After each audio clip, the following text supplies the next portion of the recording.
So, for today's video, meron naman tayong re-repair and cleaning ng mga burners. Ito yung low pressure. Ayan. Low pressure tsaka high pressure. Ayan. Check natin yan isa-isa. Ayan. Linisan natin yan. So, yan yung kanilang setup.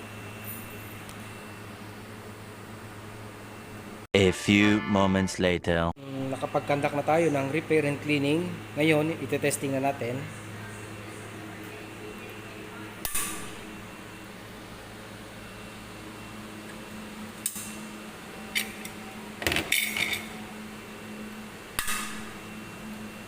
So, ayan. One click.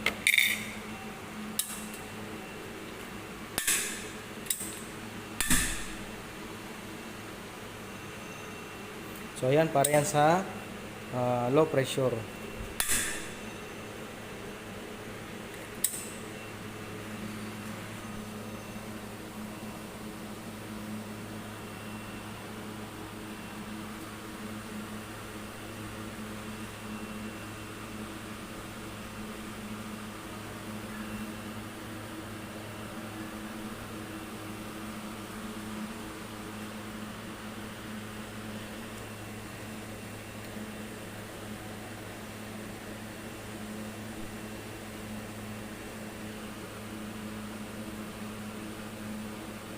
Yan, low pressure din yan.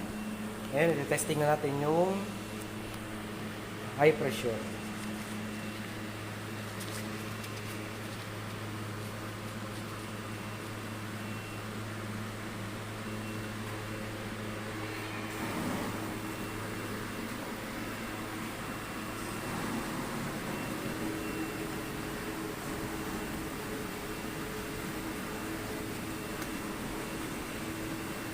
Ayan, okay na.